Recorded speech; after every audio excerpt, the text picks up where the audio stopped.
اسی موقع پر میں یہ بات بھی عرض کروں گا کہ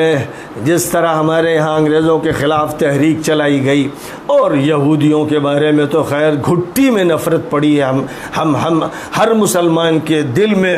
ایسی نفرت قرآن نے ڈالی ہے، نبی نے ڈالی ہے کہ اس کے علاوہ ہم کچھ سوچ ہی نہیں سکتے۔ اور ہندوستان کی تحریک آزادی کی جو جد و جہد چلی حضرت سید احمد شہید رحمۃ اللہ علیہ کے دور سے پھر حضرت شیخ الہند تک پہنچی، اور حضرت شیخ الہند کی نمائندگی مولانا حسین احمد مدنی نے کی۔ یہ وہ لوگ تھے جو انگریزوں کے لفظ سے نفرت کرتے تھے، انگریزوں کی کسی عادت سے، کسی طرز سے، کسی چیز سے ان کے اندر آگ لگ جاتی تھی، اسے برداشت نہیں کر سکتے تھے۔ اور یہودیت اور صہیونیت کو برداشت کرنے کا تو کوئی مسئلہ ہی نہیں، کوئی امکان ہی نہیں تھا۔ اب مجھے بہت تعجب ہوتا ہے، بڑی حیرت ہوتی ہے کہ حضرت مولانا سید ارشد مدنی صاحب جو فرزند ارجمند ہیں حضرت مولانا حسین احمد مدنی کے، وہ ان کے ساتھ کھڑے ہوئے ہیں جو انگریزوں کے پالے ہوئے، پوسے ہوئے، بنائے ہوئے۔ آل سعود کی حکومت، آل نایان کی حکومت انگریزوں کی قائم کردہ ہے۔ یہ وہ مجرم ہے جنہوں نے عثمانی سلطنت کے حصے بکھرے کیے، توڑا اور عربوں میں بغاوت پیدا کی، شریف حسین سے لے کر عبدالعزیز تک، اور انہوں نے عثمانیوں کو پورے جزیرۃ العرب میں مارا، ان کو قتل کیا، ان کو مرتد کہا، ان کو کافر کہا۔ یہ پوری تاریخ موجود ہے اور ریکارڈڈ ہے، کتابوں میں بھی نوٹ ہے، اور میں نے بھی اس کا خلاصہ داعش پر ایک کتاب لکھ کر دکھایا ہے۔ یہ انگریزوں کے قائم کردہ ہیں، ان کو انہوں نے پیدا کیا، انہوں نے سپورٹ کیا، انہوں نے مدد دی۔ یہ عبدالعزیز کو انگریز تنخواہ دیتے تھے، اور مولانا علی میاں صاحب نے تو یہ باتیں کہیں، اگرچہ وہ نصیحت کی خاطر بہت سی باتیں چھپا لیتے تھے اور ان کو نصیحت کرتے تھے، لیکن نجی مجلسوں میں کہتے تھے، اور میں نے نوٹ بھی کیے ہیں اور ان کو شائع بھی کیا ہے۔ اور اتنی بات کی ہے کہ آل سعود، آل نایان صہیونیوں کے ساتھ ہیں، یہودیوں کے ساتھ ہیں، سینچری ڈیل کے ساتھ ہیں۔ نیوم کے نام سے جو شہر شمال میں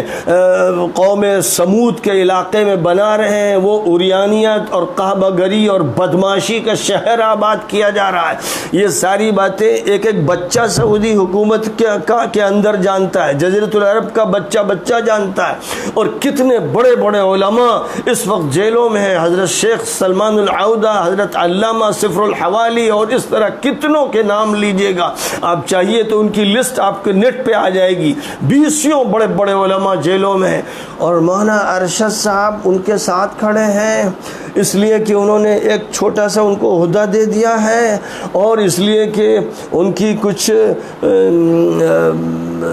روایتیں ہیں اور کچھ تعلقات ہیں جو وہاں سے قائم ہیں، خاندان کے لوگ ہیں، مفادات ہیں۔ تو مولانا مدنی کی روح کو کتنی تکلیف ہوتی ہوگی، ادھر یہاں جو کچھ ہو رہا ہے اس سے مولانا علی میاں کی روح کو کتنی تکلیف ہوتی ہوگی کہ جس چیز کو مولانا برداشت نہیں کر سکتے تھے، اب وہی نظام چلایا جا رہا ہے، اور ندوے کی شاخیں جو ہیں سرکار سے ملحق ہو رہی ہیں، اور گھر کے لڑکے جو ہیں وہی تنخواہ کھا رہے ہیں، بی جے پی کی تنخواہ کھا رہے ہیں۔ اور ادھر مولانا ارشد صاحب کے یہاں یہ ہو رہا ہے کہ اب صہیونیوں کا ساتھ دیا جا رہا ہے، بالواسطہ صحیح عیسائیوں کا ساتھ دیا جا رہا ہے، جو قاتل ہیں مسلمانوں کے ان کے ساتھ آپ کھڑے ہیں، ان کی مدد کرتے ہیں، ان کی بات کہتے ہیں۔ یہ وہ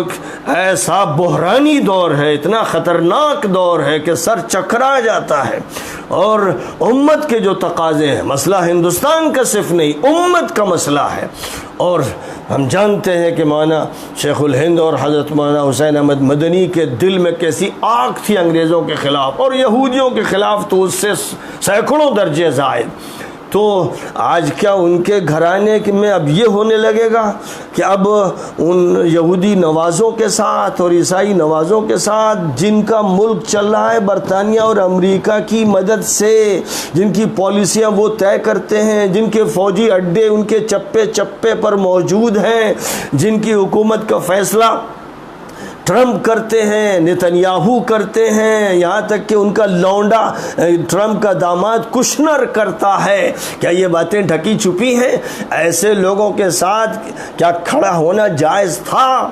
یہ کسی طرح قابل قبول ہے؟